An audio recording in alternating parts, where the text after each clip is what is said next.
two more brand new tanks are going to the Supertest. First up, KV-4 KTTS. Upcoming Tier 8 Soviet tank destroyer, most likely a premium tank destroyer. I don't see any other place where they are going to put it. And if I'm not mistaken, guys, this tank, KV-4 KTTS, is a tank what we have actually known about for many years via the tanks.gg, for example, which has had the characteristics of this tank. And Wargaming, I guess they didn't know where to put it. Nobody knew where they're going to put it and what this vehicle is until now. Most likely, I guess, it is going to be an upcoming Tier 8 premium Soviet tank destroyer, which looks like a heavy tank more, I would say so. So let's see what this tank has to offer.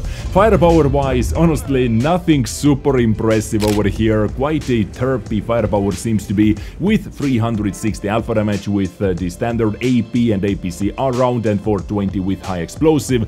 Penetration values 227, 289 and 62. Now this is a Tier 8 tank destroyer, 227 base pen, like many heavy tanks even get more, so this definitely seems like they are aiming more towards armored version of a tank destroyer, more frontline-ish tank destroyer, and this is, I guess, why they are not giving it that much extra penetration, because, you know, Scorpion G, like, take most of the Tech 3 tank destroyers as well, they have better penetration, better standard penetration, but premium 289 is quite nice. The reload time for 360 alpha damage, 8.4 seconds, with 2.5 second aiming time, with 0.36 dispersion at 100 meters, and 5 degrees of gun depression, 20 degrees of gun elevation. And this turret is not fully rotatable, only 45 degrees to the left and 45 degrees to the right. So yes, you can side scrape with this vehicle. It is like made to side scrape, basically. It teaches you to side scrape under 45 degrees of an angle, basically,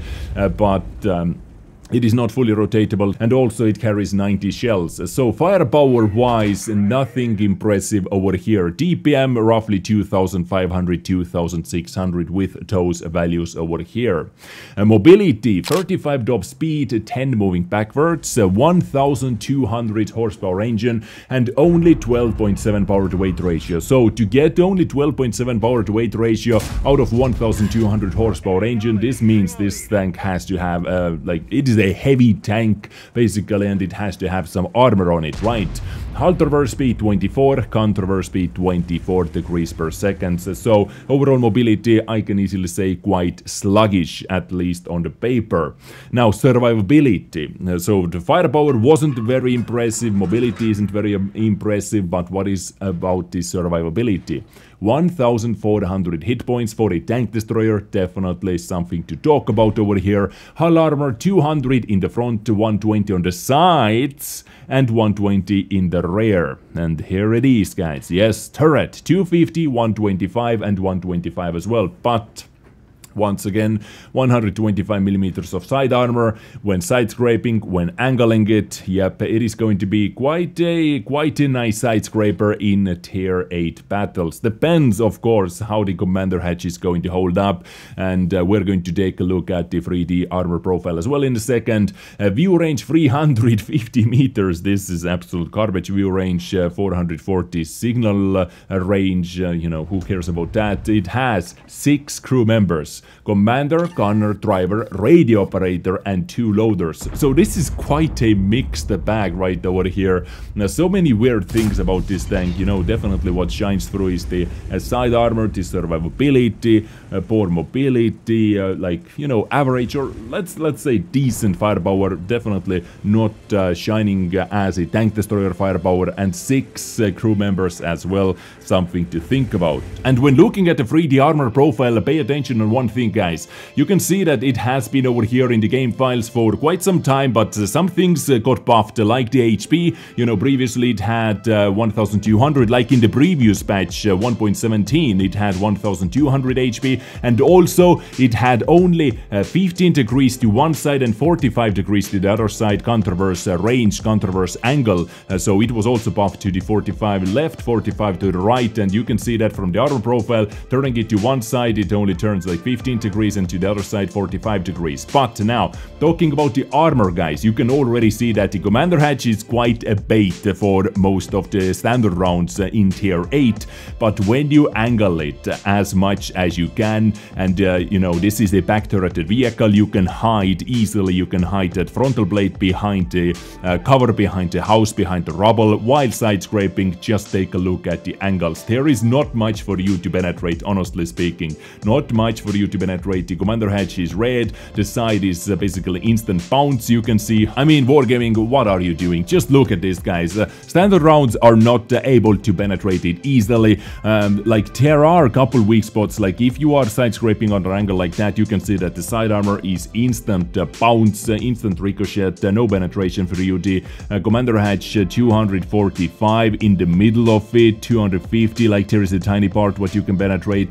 And if they tune up off the side gun, like, how do you call it, counter at the cheeks, basically you do not have too many weak spots to aim at when this vehicle is side scraping. As I said, you can easily hide your frontal because of the back turret when side scraping, so it is going to be very nasty tank to deal with standard rounds. But if you tap the 2 key, of course, in World of Tanks, you know, you have a lot more green to shoot, like 2 key with at least 289mm of penetration, for example, and the front starts to be a penetration as well, you know, not guaranteed penetration, but still a chance. So this is KV-4 KTTS on the Supertest right now. But as I said, it is not the only new vehicle going to the Supertest. The next up, tier 9 T54 Heavy Tank, which is the tier 9 American heavy tank with couple quite interesting features for American heavy tanks. First up, 450 alpha damage. How does that sound? Quite a unique number, honestly. 450 alpha with AP and premium heat, and 530 with high explosive. Penetration values with AP 240, with heat 320, and with high explosive 60mm of penetration. So quite a slappy gun, honestly. But TPM is controlled by the 13-second reload time, of course. Aiming time 2 seconds, which is very good. Dispersion at 100 meters 0.38, which is okay for this type of tank, right? But minus 12 degrees of gun depression. Minus 12 degrees. We do not have too many tanks. Only, like, I think you can count the tanks which have minus 12 degrees of gun depression in higher tiers on one hand, and 20 degrees of gun elevation, and it can carry 40 shells. So firepower, honestly speaking, quite intriguing. Mobility, 34 top speed, so quite a slow vehicle, but 17 moving backwards, interesting. It has 810 horsepower engine with a 14.5 powered weight ratio. Hull traverse speed 24, turret traverse speed 25, so you know, it has good reverse speed, okay-ish powered weight ratio, but overall seems to be quite sluggish. You know, it's slow, like the top speed is quite slow. With Bond Turbo you can get it up to 40, but you know, how much is that helping you out? Survivability, 1700 hit points. Hull armor, 254 in the front, 76 on the side, 38 in the rear. Turret, basically the same, 254 in the front, 76 on the side of the turret, and 76 in the rear. 400 meter view range and 745 signal range. It has 4 crew members, luckily, you know, commander, gunner, driver, and loader. So T54 Heavy Tank also being tested by the Supertest players on the Supertest server right now. What stands out, definitely the alpha damage 450 and the minus 12 degrees of gun depression. There is like no position where you cannot use this vehicle. It is going to be very sneaky. So let me know what you think about this vehicle, T54 Heavy Tank, and also about KV-4 KTTS in the comment section down below. You have been informed. I do not have anything else to say, so I'm not going to say anything else.